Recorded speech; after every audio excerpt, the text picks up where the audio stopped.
đi tao à. Rồi, sẵn sàng. Lên lên. Mới ra rồi. Ôi. Ai có人让当我至少对主人那这个金东啊。这就。Cẩn thận bảo dương. Cái gì?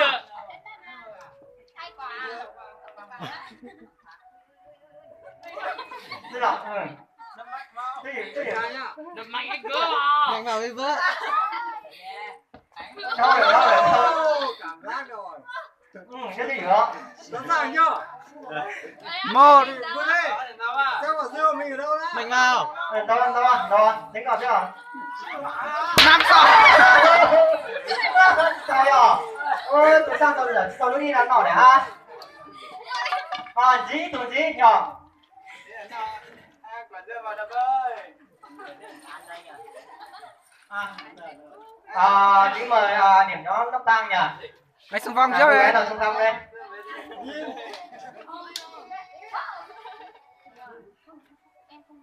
Coi. Đi. Có lên nha. Đầy hội nhớ rồi. Điên kìa. Đây nhanh á.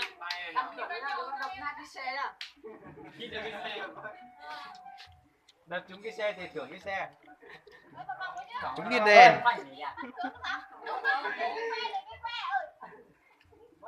Rồi bắt đầu.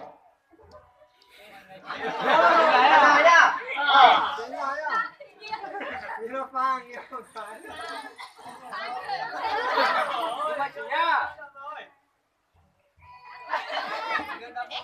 Đừng. Ôi, đừng làm như thế. Giờ xích cái là. Nếu mà mình vẫy thế thì mình đã biết là quả dưa nó ở đâu, đừng có mà vẫy mình cố định là ở đây thì mình chỉ một phát thôi. Đập luôn, nếu mà cố định chưa? Đập bừa đấy. Đập bừa. Đừng vẫy nhá.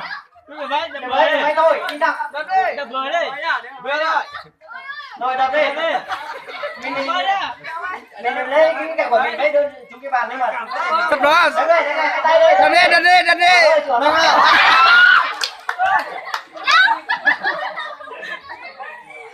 Rồi, đừng có rất tiếc để nó đập tao nha.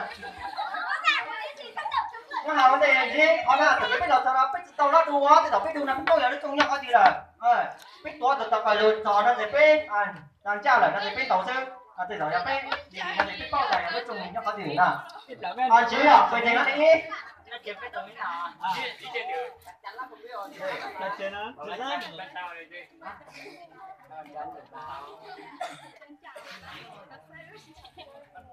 Mấy sự giờ thấy quả tao nói nhập khẩu đi mà.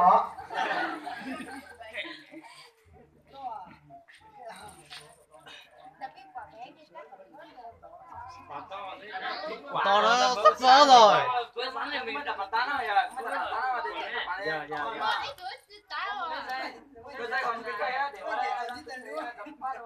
Tao hay tao nó bao là mày hay chẳng nó có được bán cho nó cũng xin bao giờ nhất chúng trong mà mày hà. Mày hay giờอยู่ที่ตั้งนี่ส่วนหลังตาอุจงเลยด้านนี้เตาเนี่ยเขาก็มาได้ยัง Đúng rồi. cái này kia sẽ các ai chẳng nó cũng có chỗ đóตั้งlà chỉ có lượng chẳng cũng là ổ bao nhiêu quyết định là chủ đó bị quyết tăng có chỗ đó lần là gì tàu tàu này Rồi, có lý. to có tao rằng nha Mày phải đi thẳng vào. Nhưng mà đi thẳng đi đâu mà cái kia thì đập nữa. Cái này chỉ có mò thôi. Mình chân giấy đi à? Vì thế mới phải bịt mắt, không thì không cần bịt mắt nữa. Đo khoảng cách đây. Có tính theo xem mấy bước này. Thì nếu mình tính ra được thì trúng chuẩn. Chắc là không ai đập trúng rồi. Chỉ con trai chân mình lừa nữa nha. Con chạy đập ra cái bàn này vỡ ấy.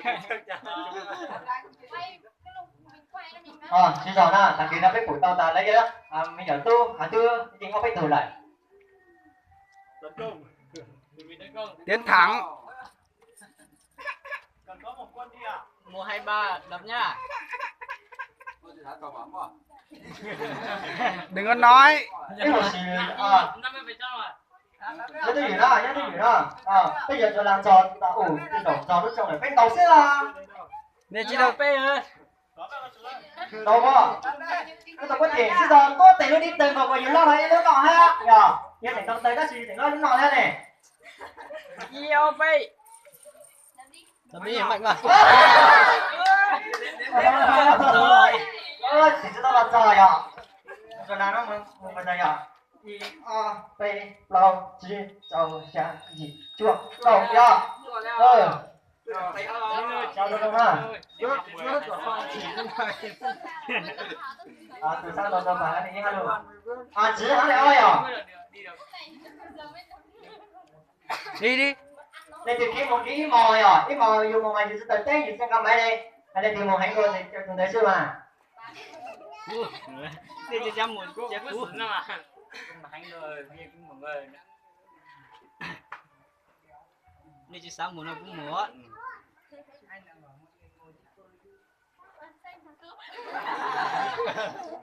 Ơi.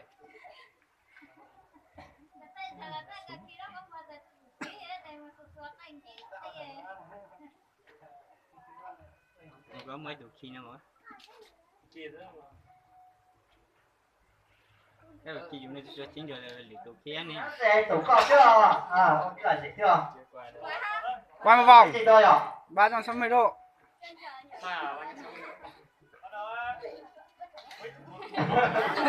Rất là mới. Chỉ giá cho nó vòng. tôi kéo đó nè Rất chi đó. sao mà điểm không hay đó tôi kéo Đánh ra nữa. bây giờ đi nhá bây giờ tôi chuyển danh này xíu chứ sao thì nó có thì có lúc đi từ mà dùng nó được nhận mấy nọ theo rồi chứ sao nhất tạo được từ từ họ sẽ đóng nọ ha chứ sao ơi chứ sao thì Đâu với. tính là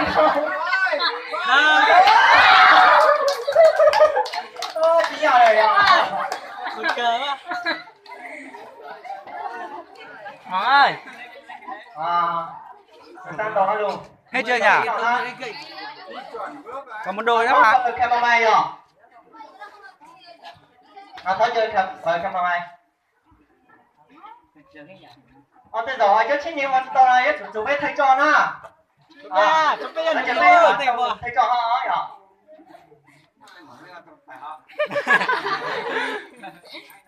Chúng bây giờ nó tôi nè.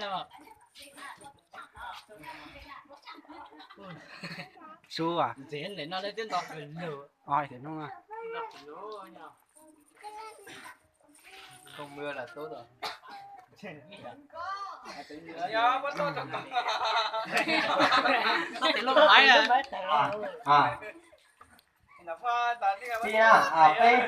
sẽ tao đi cho cái mua á thì là bây giả ho rồi chứ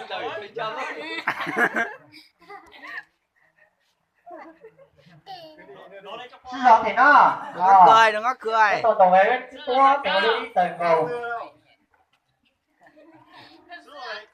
Mạnh vào với vợ. Mạnh ơi chứ sao thì tê cái gì con tao tạo chụp kỹ chuẩn tôi lên trang tôi khá bạn chứ rồi khá ta ít tuổi đi cuối nhưng cho tôi đuổi ít tuổi đi cuối này nhở để đây cái gì con ta chụp cái người chống tôi vì tôi lên trang bố tôi nào nhở bố tôi làm biết tôi lúc rồi Xuống rồi. ở chỗ về là thay nhở Nhưng mà chúng nó mới rồi.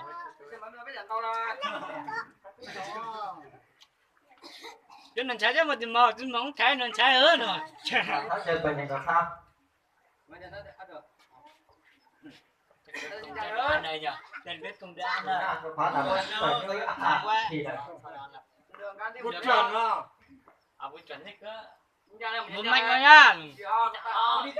Phải giỏi như cái đồ các cha sáng nay đi nhặt hạt ngô ấy. Mò kho báu ấy. Mà cũng giỏi đấy, mò được sao lại còn mang về làm đúng cái đĩa của mình.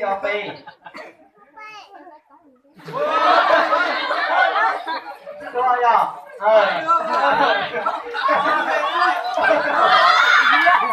mình nhận đấy mình nhận đấy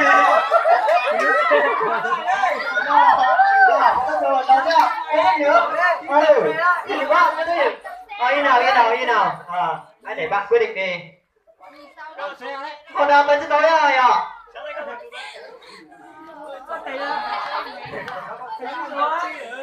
Rồi cầm vào đó. Cái đầu này cầm đầu. Kéo quay lại đi. Quay lại đi. Mở mắt thôi. Mở mắt thôi. Cho đi lại đi. Thì đây cầm một sát là cầm các chỉnh sư có quyết định ban đầu. Quyết định bao giờ? Mà mảng đấy đó, mà mảng đấy đó. Mà mảng tôi giống đi nào à?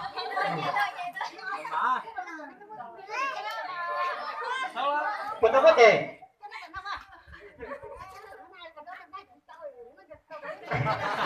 Quân tôi quyết định. Bà nói thế.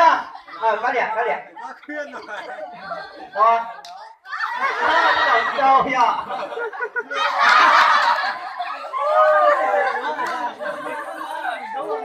Nhà đi làm sao kìa ha? Cái này cho bệnh nhân là cần chứ. Nhà đi chỉ mình thì hoạt động đi nó học ha. Nhà đi nó sẽ nó muốn chơi cho đồ thay cho chính nhanh. Gì hả? Rồi tôi nó biết đi sẽ hỏi chỉ muốn nó sẽ biết mình sẽ làm gì nó chứ.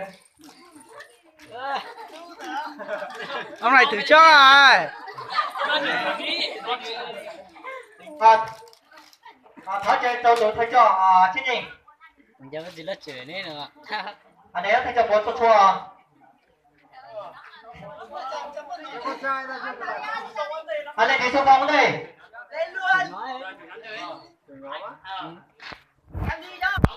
Bây giờ sau đây là 5 người, 6 người của nhóm thanh niên. Chúng ta nói là đã thất bại rồi. Còn bây giờ tôi mời tiếp 6 người đại diện điểm nhóm của mình sẽ là chiến đấu. Cái bánh xe giang là chẳng hạn đi. Ai là người xung phong trước nào? Trường điểm nhóm. Thanh niên. Thiên trai cho đi. Xin mời trưởng nhóm của băng thanh niên tao nào. Làm sao đây đi vô đây.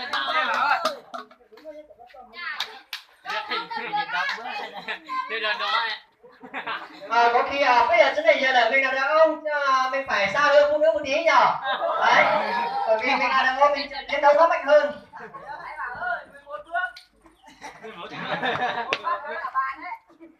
Về một bước đi bước to lại. Bây giờ chỗ này là biết đầu còn đầu đi là biết sao giờ em打được ha. Không mạnh nhưng mà được. Không, hai cái chân nó gáy ấy. Cái chân nó đụng lên chúng cũng được rồi. Rồi. Quay một vòng. Rồi kia bắt đầu đi.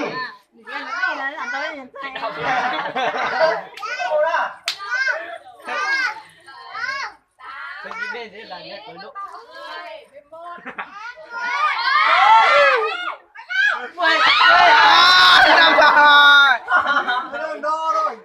Thế nó thử là thất bại rồi nhà, bởi vì mình đã nói trước là nó sẽ không có được thử trong ta.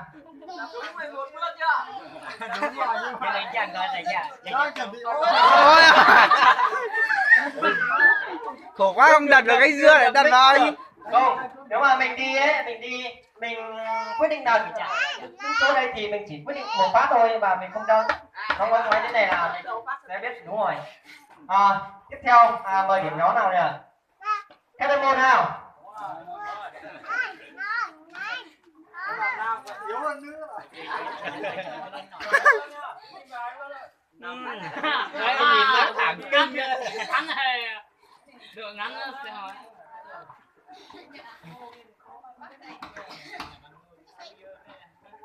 Vui lắm. Rồi sẵn sàng quay một vòng đây. 1, 2, 3 nghiêng bắt đầu đi.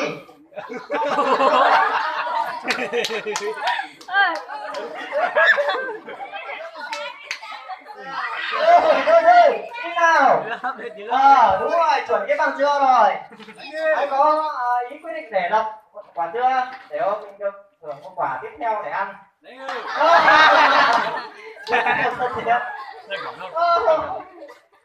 Nam yếu hơn nữa. Nam yếu hơn nữa là rồi. Các ai xung phong tiếp nào? Nó Chào ai?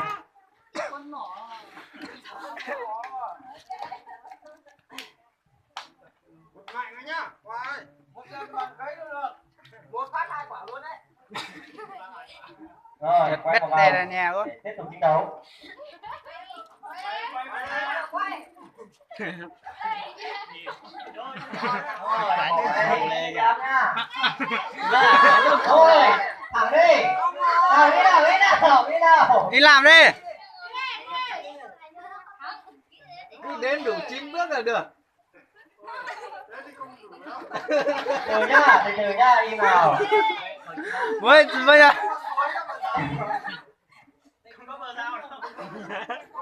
Đủ chưa hay là thưa rồi? Hay là thừa rồi, hay là sát bàn quá rồi, hay là chưa đến bàn.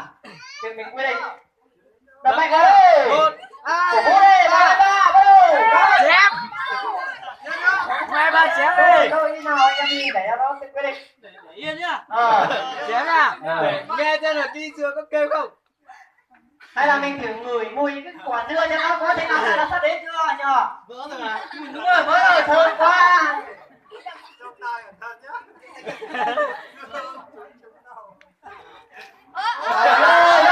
Đi nào, mình cười và mình hô lên này, nó sẽ biết là thế nào rồi. Rất thiệt đó. Quay cơ. Gần được rồi. Nhưng mà cũng to quá. Vâng, xin mời trưởng nhóm của cái đền 2 nhờ. Quay Cái nó quả to dế cơ. Cái đồ rồng lửa. Anh thì cố gắng lên nhá. Giờ thấy nó xanh rồng một tí rồi. Cắn này. Ê, thế chọn một tiếng á nữa. Ít quá phải thế thôi. Nhiều tao đập hết rồi. Rồi, quay một vòng. Đi nhá, anh em mình đi nhá. Rồi, đi nào. Bắt cậy lên. Kéo vướng bàn rồi. Đấy, như thế mới thành Rồi, công đó. đi nhá.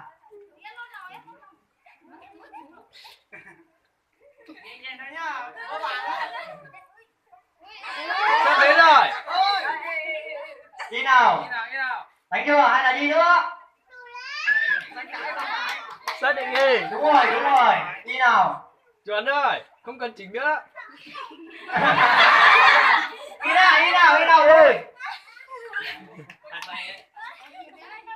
Ôi!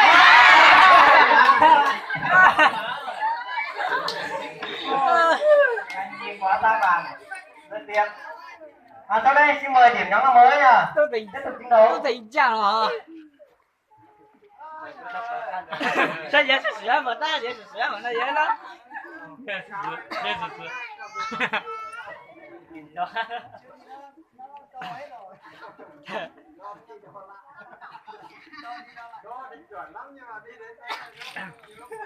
Quay một vòng rồi. Quay một vòng 360 độ rồi. Nhưng mà chả nó đoạn đi giữa đấy à.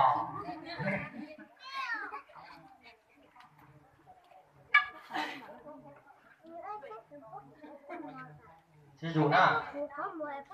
Chị chọn ai à?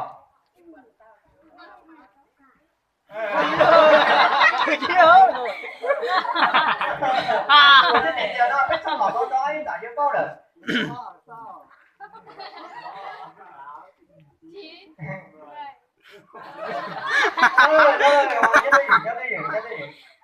Chuẩn bị. Cái tiền đâu nha. Rồi lúc vào lúc sau là sửa nó biết cái trái nó trong tờ ha. Ôi nó tụ tờ. Của đâu? Rồi nhá. Sang kẻ đó đi là chưa một cái.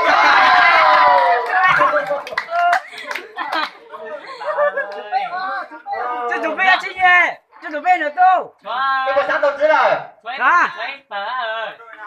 Tôi Giang à. Thôi thầy cho tôi nhàng nhở. Thôi chơi tôi thầy cho. Cái gì mà chắc tôi về tôi nhàng phải nó. Không được ăn rồi đấy. Ôi để ăn nhá. Nói nhỉ. Xong tìm được quả bé bé kia. Cái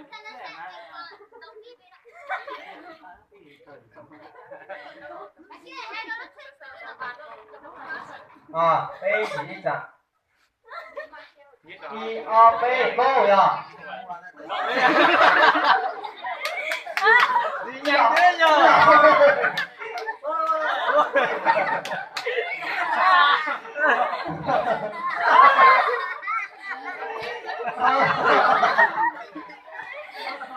nhưng mà mày ra rồi Phải tít đi nhanh.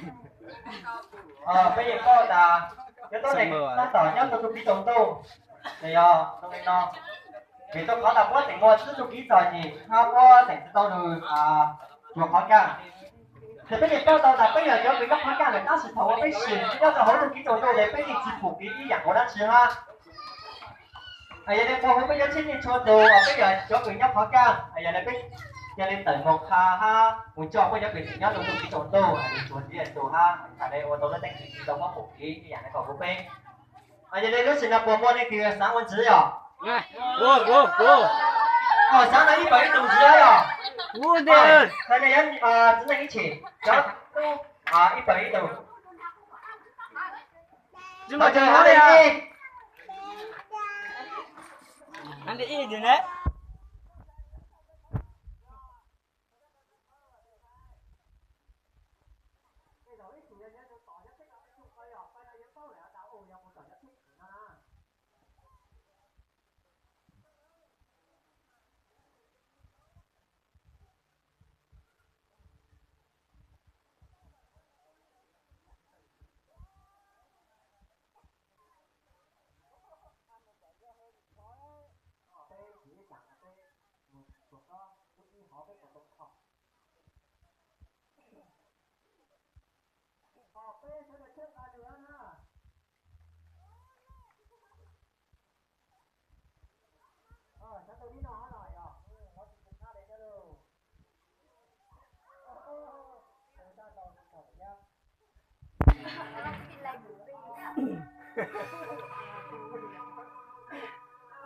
Nó lại cái.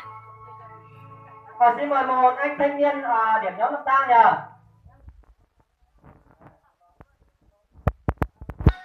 Là cái tôi nóng quá. Nào.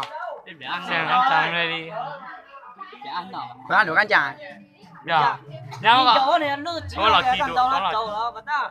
Nó là kiếm bao này. Đi sang nó cái đó để hạ sẽ chơi à. Nhớ vào tàu u lên nghĩ trang tạm đi. Nghĩ thế một bên này. Rồi quay một vòng đi. Rồi in à, đi. 6, 7. 10.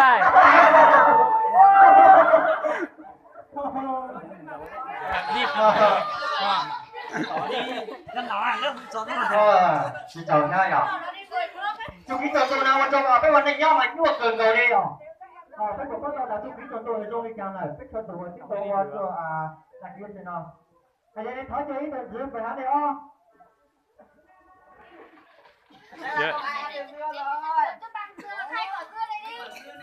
Rồi giờ đi họ mà cũng tôi rồi thầy thì lâu lâu ngoài cũng tôi tổng đòn ta xỉ nhà nó nặng mua rồi đây rồi.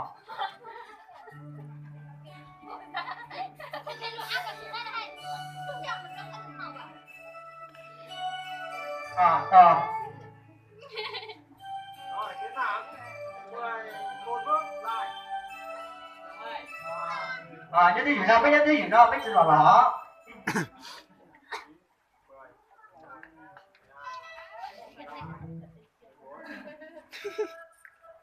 Một tàu sáng thẳng lúc ấy đi nào cũng tua chồng mình cơ đó. Sáng này dùng tí chồng sư. Nhớ đi nhờ. I O B chồng ơ tầng đầu nhở. Sao không chia là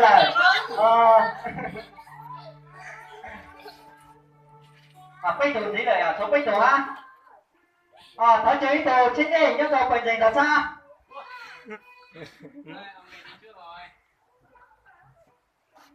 Hai.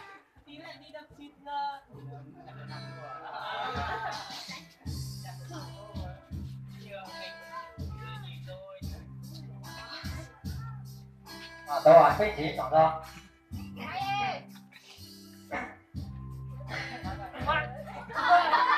Bây giờ tôi hiểu không? Nó là bây giờ cái gì một chứ nào.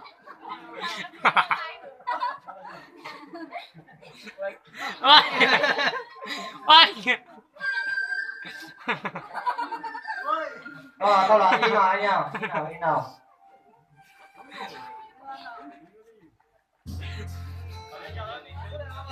Cái hồi sự mới tin nó trong là cái sáng tạo của trong là cái đầu tư. được ăn rồi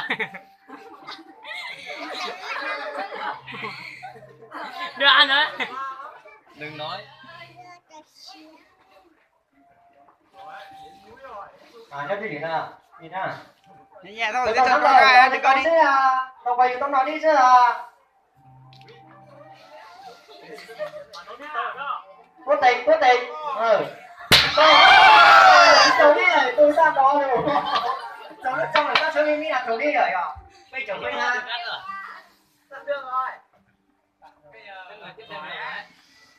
Cho一辈子哈。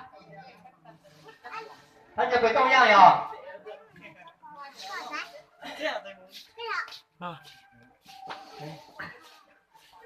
lên rồi Sách trường cộng dùng gì trường cầu lên. Nó sẽ dùng dùng gì chỉ dùng gì trong bên này.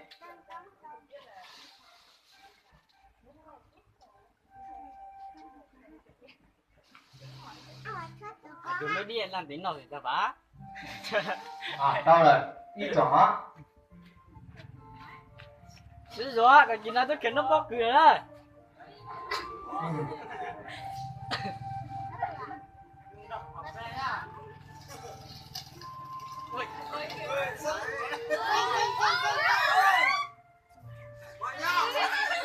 Cái gì đó.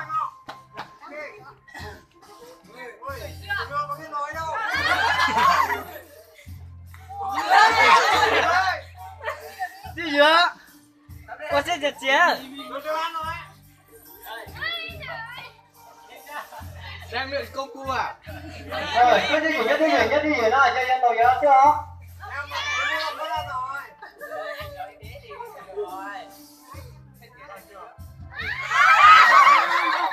Chàng mà. Bây giờ tí nữa trong này à? Chẳng thì mới biết à? Chẳng rồi. Thế là gì vậy mà đi thâu chưa rồi à? Bây giờ.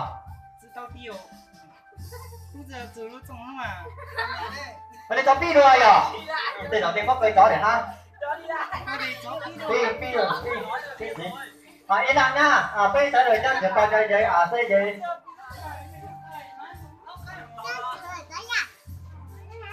Bật ngay thì được rồi. nhớ chứ sửa là đó Phát đấy là đập là được đấy. Nó không vỡ, nó không dính rồi.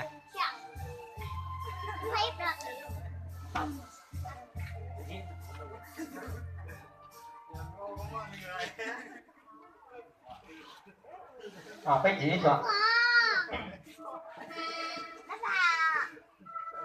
Bây chỉ lòng đó. Ai à, niệm luôn giấy bây để bây sấy ký bây sắp tới bây giờ thì có ta.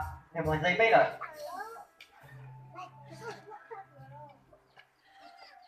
Mình nhớ phải hỏi chung mình chỉ cho lỏ ha rồi. thì thôi đi về Đi về. Tôi hiểu tôi hiểu.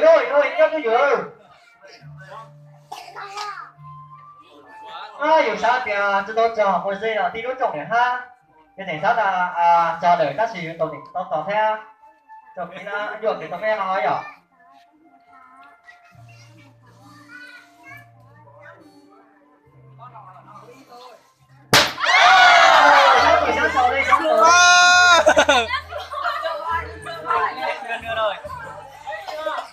Học vào lớp ta.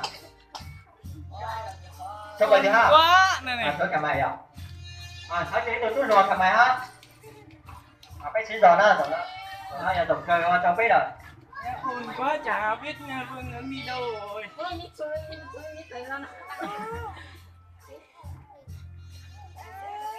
muốn ra tay nói từ lời này tí ăn đó tí nhá apa nhau ra thì ở trong đúng không rồi con này dùng con chia hát đã sửa po cười đứng sửa po Phương Hướng ngay tiền tặng thích về nhà Bên chỉ còn bên phi mồm. Tên bên của một thời tôi nói nhận đi để bán nọ. thế ông này ca thủ này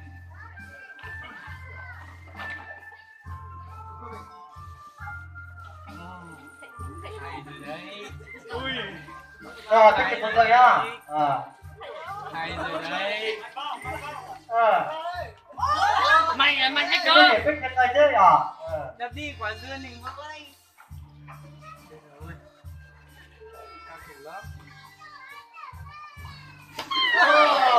Chưa đến mà. Con chào ha. Anh em ơi, xin chào quý vị và các bạn. Lột đầu lên nó ha. Em mà hát cho tất cả thì cô liền ra.